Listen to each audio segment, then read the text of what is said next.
नमस्कार, आप देख रहे हैं बिजनेस टुडे बाजार। मैं हूं हर्ष शर्मा। शेयर मार्केट में निवेशकों के लिए कमाई का एक और मौका आने जा रहा है। कृषि से जुड़े प्रोडक्ट की मैन्युफैक्चरिंग करने वाली कंपनी नोवा एग्रीटेक अपना इनिशियल पब्लिक ऑफरिंग यानी आईपीओ लेकर आ रही है। इस आईपीओ से जुड़ी तमाम जानकारियां तो हम देंगे ही आपको, लेकिन साथ ही ये भी बताएंगे कि इस आईपीओ में आपको निवेश करना है या नहीं करना है, और साथ ही दिलचस्प बिजनेस मॉडल के साथ कंपनी के फाइनेंशियल से जुड़ी और भी जानकारी आपको देंगे। लेकिन हर बार की तरह सबसे पहला काम आपको क्या करना है, बिजनेस टुडे बाजार को लाइक शेयर सब्सक्राइब करना नहीं भूलना है। तो सबसे पहले जानते हैं कि ये आईपीओ आखिर आ कब रहा है। तो आपको बताएं कि 22 जनवरी 2024 यानी सोमवार को ये आईपीओ खुलेगा और इसमें निवेशक जो है वो बुधवार यानी 24 जनवरी तक बोली लगा सकेंगे। 25 जनवरी को शेयरों का बेसिक अलॉटमेंट हो जाएगा। और अगर आप इसकी लिस्टिंग की बात करें तो जो ये लिस्टिंग हो रही है, जानकारी के मुताबिक करीब 30 जनवरी को नोवा एग्रीटेक की बीएससी और एनएससी पर लिस्टिंग हो जाएगी। अब सबसे पहले इसके प्राइस बैंड की बात कर लेते हैं। तो तेलंगाना की नोवा एग्रीटेक का जो आईपीओ है वो करीब 144 करोड़ रुपए का है। इसके लिए कंपनी ने प्राइस बैंड 39 से लेकर 41 रुपए प्रति शेयर तय किया है। इस आईपीओ के तहत 112 करोड़ रुपए तक के नए शेयर जारी किए जाएंगे। इसकी फेस वैल्यू करीब 2 रुपए रखी गई है। अब यहाँ पर सवाल उठता है कि रिटेल निवेशकों के लिए एक लॉट कितना बड़ा होगा, कितने शेयर होंगे उसमें। तो एक लॉट 365 शेयरों का होगा और इसके लिए करीब 14,965 रुपए खर्च करने होंगे। हालांकि नंबर ना आने पर पैसे रिफंड हो जाएंगे, हर बार की तरह जैसा होता है। अधिकतम रिटेल निवेशक 13 लॉट यानी कि 4,745 शेयरों के लिए अप्लाई कर सकते हैं। अब बात करते हैं प्रमोटर्स की कि आखिर उनकी कितनी हिस्सेदारी और कितनी घटेगी। तो प्री इशू होल्डिंग के तहत 84% हिस्सेदारी है, जो कि पोस्ट इशू के बाद 59% रह जाएगी। तो जो प्रमोटर है यहाँ पे नुतलापति वेंकटरा सुगरव जी के जरिए करीब 77 लाख इक्विटी शेयरों की बिक्री ओएफएस के जरिए की जाएगी। उनके पास कंपनी के करीब 11.9% हिस्सेदारी है। अगर प्राइस बैंड की अपर वैल्यू के स्तर को देखा जाए तो कंपनी को इसके जरिए करीब 143 करोड़ से ज़्यादा रुपए मिलेंगे। अब बात करते हैं कंपनी के बिजनेस मॉडल की। तो ये जो कंपनी है ऐसे प्रोडक्ट की मैन्युफैक्चरिंग करती है जिससे बेहतर क्रॉप यानी कि फसल पैदा करने में मदद मिलती है।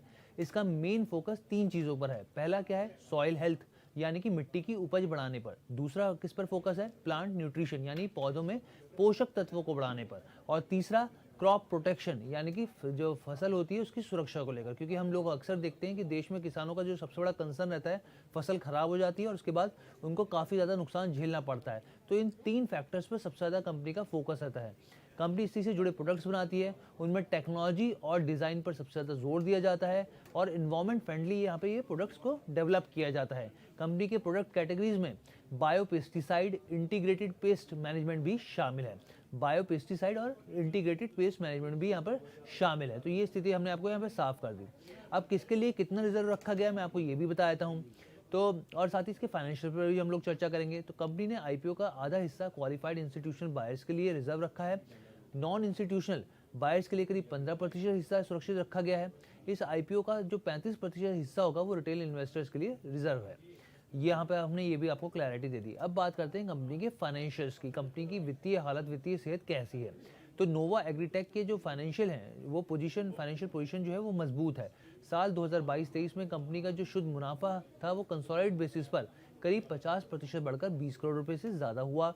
कंपनी का जो इस साल रेवेन्यू रहा है वो भी करीब 13% बढ़कर 210 करोड़ के आसपास रहा है।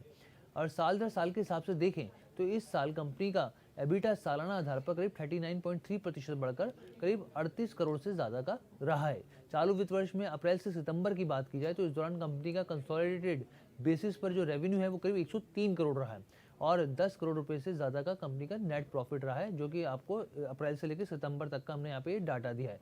अब अगर इसकी बोरिंग की बात करें तो सितंबर 2023 में कंपनी की जो बोरिंग रही है वो करीब 68 करोड़ रुपए रही है। अब बात करते हैं रिटर्न ऑन इक्विटी की। तो ये करीब 38% है। डेट टू इक्विटी की बात की जाए तो करीब ये 1% से ज़्यादा है यहाँ पर। तो अब यहाँ पे आपको स्थिति हमने यहाँ पे पूरे फाइनेंशियल्स की साफ कर दी। अब बात करते हैं कि अब सवाल जो उठता है कि नोवा एग्रीटेक के आईपीओ में निवेश करना है या फिर नहीं। इसके लिए बिजनेस टुडे बाजार ने बात करी मार्केट एक्सपर्ट राघवेंद्र सिंह से। उनका कहना है कि जो ये कंपनी है, हैदराबाद बेस्ड जो कंपनी है, इसका जो फोकस है सॉइल हेल्थ, प्लांट न्यूट्रिशन और क्रॉप प्रोटेक्शन के लिए काम करना है। इससे बेहतर ऑप्शन या विकल्प यूपीएल होगा, जो एनएससी की लिस्टेड कंपनी है और पिछले 30 सालों से काफ़ी स्ट्रॉन्ग तरीके से आगे बढ़ रही है। लेकिन उनका यहाँ पर साफ ये कहना है कि शॉर्ट टर्म के लिए प्रॉफिट बुकिंग यहाँ पे की जा सकती है, यानी शॉर्ट टर्म के हिसाब से यहाँ पे आप आईपीओ के लिए अप्लाई कीजिए और अगर आपका आ जाता है तो प्रॉफिट बुक करके निकल जाइए, ये उनकी यहाँ पर सलाह रहेगी। तो ये ओवरऑल इस आईपीओ को लेकर हम लोगों ने विश्लेषण किया। कैसा लगा आपको वीडियो कमेंट करके ज़रूर बताइएगा और बिजनेस टुडे बाजार के साथ जुड़ने के लिए आपका बहुत बहुत धन्यवाद।